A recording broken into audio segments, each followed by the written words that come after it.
With the New Vegas challenge behind me, I thought the only logical thing to do was to do something in Fallout 4. Don't worry though, I have something planned for Fallout 3. Originally, I did want to do a Fallout 4 complete randomizer, but I don't know, I felt like it might be a little repetitive to do like a back to back randomizer. So I looked through some mods and I stumbled across this mod that lets you change your weapon. Well, that changes your weapon every time that you get a kill. So every time that I've played Fallout 4, I've used like 10mm pistols, pipe weapons, and like the occasional legendary weapon here and there. But after doing a little bit of research, I noticed that there's over 100 unique weapons in the game.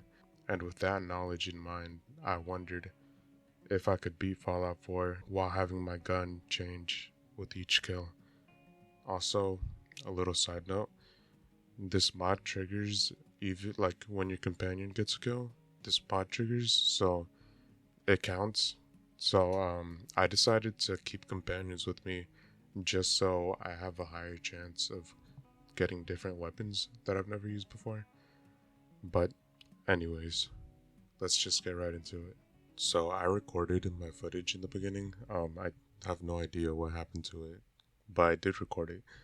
Um, but I'm just gonna start right here where after, the beginning of having my child taken and my wife murdered right in front of me, I pull up back to Sanctuary where I reunite with Codsworth and ask him to hit the road with me.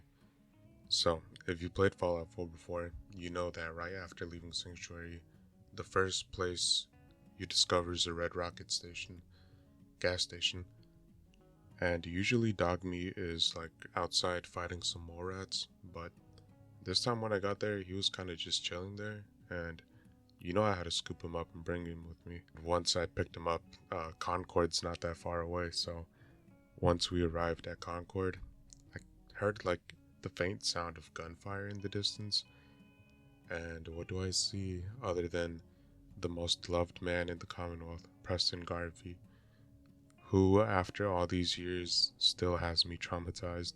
I got word of a settlement that needs our help. And he was fending off some raiders. So when I get close to him, he yells at me from his balcony to grab a laser musket, but I don't really need it because it's gonna randomize anyway. But I still pick it up for the quest. After fighting my way through some of these raiders, I can see Preston in all of his glory. So Preston wants me to grab a power suit that's on the roof and fight off the rest of the raiders. So I go up there and grab it, and I'm walking around and fighting these raiders the whole time. And I'm thinking, wow, I don't remember the power suit being this heavy or walking this slow in the power suit. And that's when it hits me that I didn't grab the fusion core at all. So kind of tell the raiders, BRB, and I go and grab the core and then come back to the fight. Everything's going pretty smooth until a Deathclaw shows up, and I have this Tesla rifle. I've never used the Tesla rifle before, so I just start kind of going crazy and I start spamming it like there's no tomorrow. And do you see how little damage this Tesla rifle's doing? And like by the design of this gun, it looks like it's powerful, and I felt like I was gonna melt the Deathclaw, but that's, really not working. So this happens next, and on my next attempt, I get a security baton right before the Deathclaw, and I see the small glimmer of hope when it says new weapon added, only to realize that it was a lead pipe. I see no light at the end of the tunnel, so I try to run to this raider and kill him in hopes of getting a new weapon, but the Deathclaw senses my plan, and he kills the raider right in front of me, leaving me with no choice but to lay down the pipe, if you know what I'm saying. Um, yeah, that was a bad joke. But laying the pipe did not work. So maybe this third time is gonna be the charm. And this time I got the Gauss rifle. In my state of absolute panic, I didn't realize that you could charge up the shot for max damage, but it really doesn't matter because I took out the Deathclaw and In a weird coincidence, my next weapon is a minigun that, I would have originally used to kill the Deathclaw anyways in the story. And I just thought that was kind of funny. But now I can take care of, but now I can take out the rest of the raiders and go back to my Pookie. I mean Preston. And after talking with him and Mama Murphy, I escort them back to Sanctuary, where I once again have to hear that damn phrase. I do have the quest to go to Diamond City now, but I'm like level 2 at this point, so I decided to go do some quests and level up a bit, which leads me to Ten Pines Bluff. I'm pretty sure everyone has done this quest at some point, so I gotta go to the Corvega assembly plant and take care of those raiders. Before I get there though, I want to do a little bit of exploring because it'll give me experience every time that I discover something, and thus it'll help me level up faster. That was a huge mistake though, because I ended up fighting 2 Yao guys and they immediately fucked me up. I decided to go see if I could find any other locations, and that's when I stumbled upon what looks like an argument between some chem dealers and a lady and her son. I kinda wasted time negotiating because I ended up killing all of them anyways, and now that I reached level 5, I feel confident enough to go to the plant. When I show up to the plant, I really don't have a plan, so I just kinda rush in there and start swinging at this dude like I'm, Rocky Balboa, and I kill the other raider with a Mr. Handy Buzzblade. I know the run just started, but I kinda had some trouble here. I was waiting for them to walk up the stairs, but they yeet a grenade to me, and I'm kind of forced to run down, and I just start swinging like a madman. Also, I kind of wonder if you can hit a grenade with a baseball bat. I I don't know how I would set that up, but it's just a thought that I had. And I'm also noticing that I'm getting a lot of melee weapons, so kind of want to upgrade my perks so I can do more damage with melee weapons. I do end up getting this harpoon gun, which is pretty cool, but the reload takes forever. It was fun to use though, and kind of wonder if I could do some kind of, can I beat Fallout 4 with the harpoon gun only? But anyways, I get this combat rifle, and I want to use it to kill their leader, since that's really the main person that I have to kill, and I know the RNG will screw me over and I'll end up having some awful melee weapon again. But I can't get a clear shot, so I just have to hope that I get something good by the time that I get to him. And here's what I meant when I said I was having some trouble, because I get blown up by a car, and I have to kill everyone from the very beginning. And this time, everything goes pretty good, but I panicked right here, and I blew myself up with a fat man. And on my 3rd attempt, everything goes pretty good, but damn, just look at the way that I manhandled this dude right here. I don't know why, but it was pretty funny to me. So after fighting my way back through, I end up with a super sledge, and I almost have a repeat of the first incident with the car. After I kill this last raider, I get a bolt action pipe pistol, which I use to kill Jared through the ground, and successfully clearing out the plant. After I turn in that quest, I decide to go back to the assembly plant so I can explore some more, and I eventually stumble upon the College Square and the Cambridge police station. And when I get there, I see Paladin Dance fighting a bunch of ghouls, so of course I'm gonna try and help him. So while I'm helping Dance, I'm noticing that I'm getting a lot of knives and swords, and I'm starting to wonder if I'm actually in the Commonwealth or if I ended up in London. I thought it was a good joke. But yeah, once I'm done helping Dance, I kind of decided that I wanted to join the Brotherhood, just because I never did the Brotherhood ending. So the first quest that you do with Dance is going to the ArcJet systems and getting a transmitter, and this is also the first time that you see synths in the game. For the most part, this quest didn't really give me that much trouble because Dance was low-key carrying, and all the synths were targeting him, so I was kind of just running around doing whatever.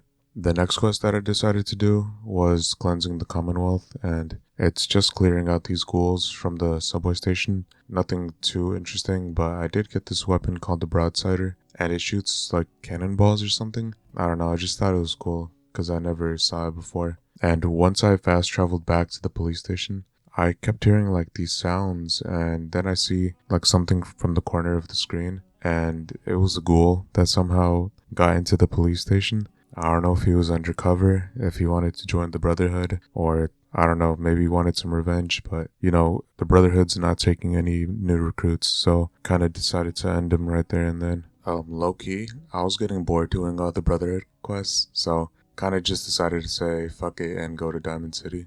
After meeting Piper, I immediately make my way to Nick Valentine, and he's not there, so kind of tasked with going to look for him.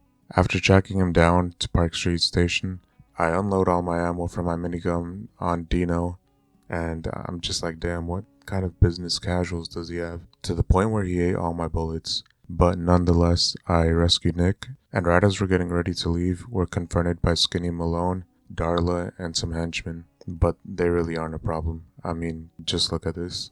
And now I can finally go back to Diamond City. With Nick back, I can continue the main story, and first things first, we gotta raid Kellogg's house. But first, I need to get a key because his house is locked. I tried to persuade Mary McDonough, but I had like a 50-50 chance, and the first time it didn't work out, so I tried to pickpocket him for way too long, and I just kinda went for it, and this is how it ended. The next time I spawn and talk to him, I'm able to convince him to give me the key though. Nothing interesting is really going on in his house, but Dogmeat's able to pick up his scent, and from there we go and track him down along with Nick. Okay, so I just gotta add this in there because I thought I learned my lesson about the fat man, but apparently I didn't because I blew myself up once again. And yeah, eventually Dogmeat leads us to Fort Hagen, and I give him a much well-deserved break, and I decide to continue with Nick.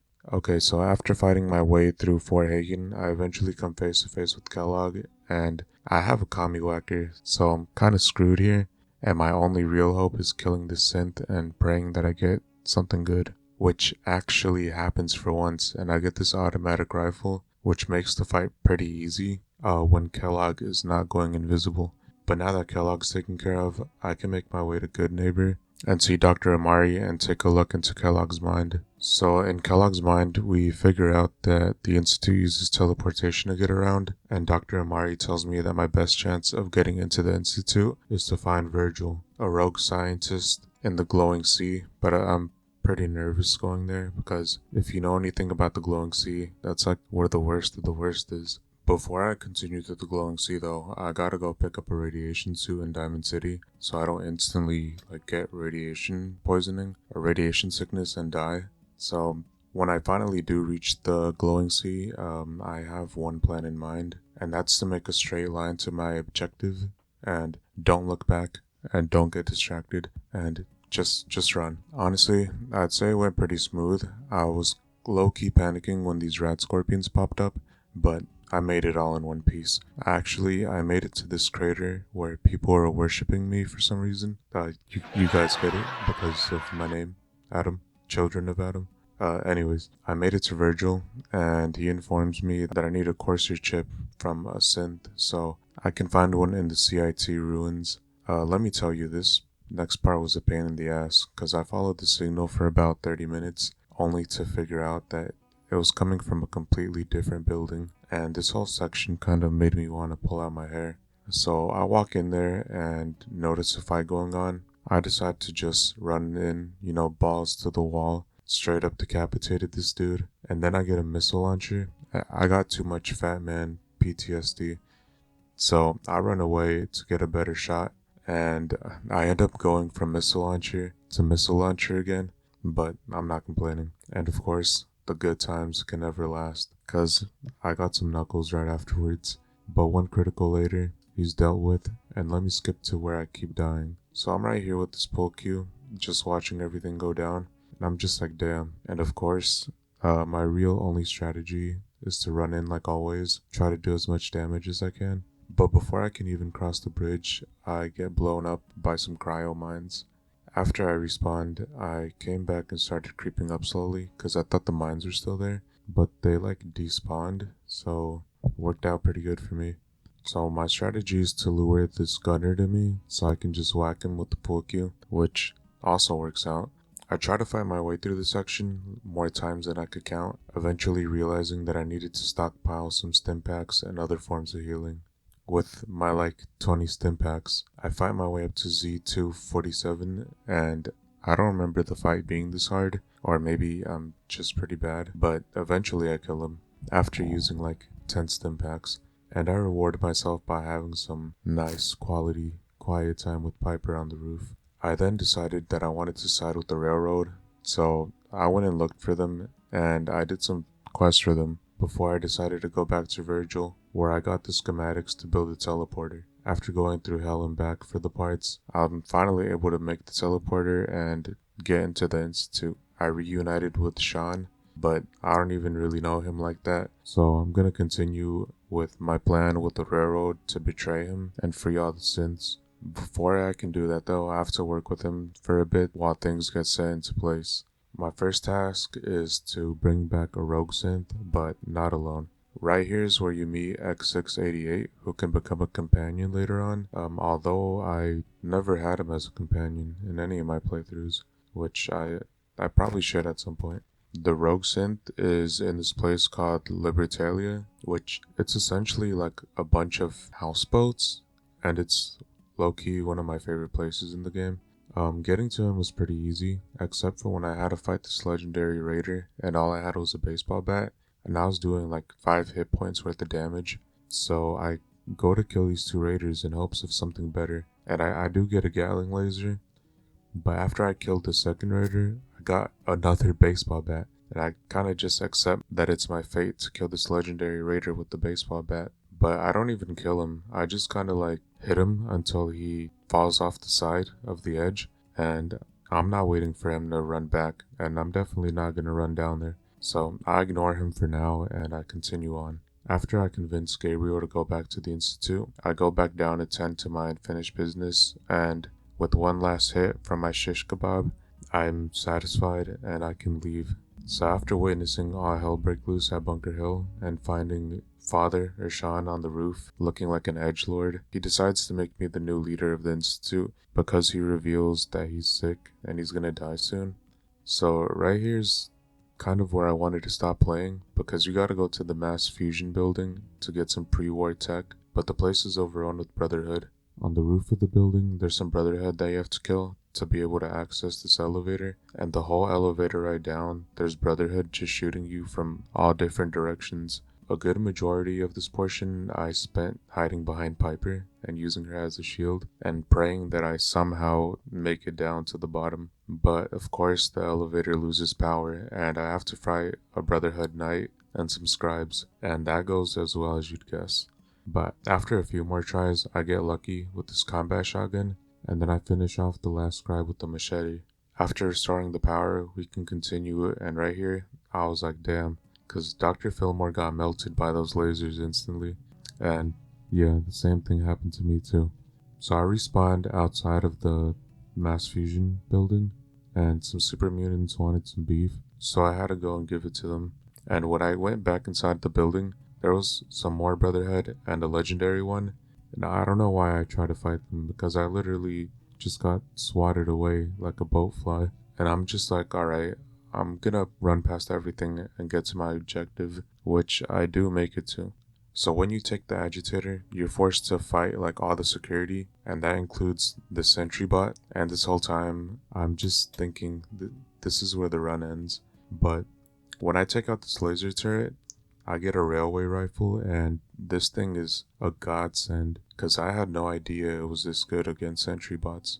I then had to fight some Protectrons, which they're really no problem, and then some Assaultrons. Thankfully, one of them bugged out and was stuck crawling on in the ground, so that made it kind of easy. Once I was done eliminating the security, I ran as fast as I could out of there because I did not want to be in there any longer than I had to. After some more quests for the Institute, Z-114 informs us that the Brotherhood knows the location of the Railroad HQ and they're planning an ambush. So, of course, we gotta slide in and defend the HQ. So after I defend the HQ, I gotta go out and clean out the Cambridge police station. And let me tell you, it felt so good to kill Knight Reese, I think was his name. Rise, you know which one, that bald-headed bastard. And with the police station cleared, I, along with Deacon, Tinker Tom, and Piper of course, steal a vertibird and we use it to get close to the Perdwin, the blimp, so I can plant the explosives, thus resulting in a massive explosion and effectively ending the Brotherhood. So back at the Institute, we can resume our plans with the railroad, and our first objective is to kill everyone in the relay room, which goes pretty smoothly. And I want to point out that I did not blow myself up with the Fat Man this time. So with them dead, the rest of the railroad can teleport here, and we proceed to just kill everything in the Institute, including these gorillas, which I didn't want to kill, but I kinda had to. With everyone dead, I can override the Institute lockdown and reach the reactor. But first, I have a conversation with Sean and decide to put him out of his misery a little quicker. And also, he was kinda making me mad. A few more dead synths later, we reach the reactor. I adopt the cooler version of Sean, and I use the detonator to blow up the Institute, effectively proving that you can beat Fallout 4 with every weapon randomized. So yeah, that was pretty much it. I had fun, but some moments were pretty painful. I'm thinking about doing that harpoon run, but I have something planned for Fallout 3. But anyways, if you liked the video, like, subscribe, share, all that good stuff. I'll catch you guys in the next one. So yeah, see ya.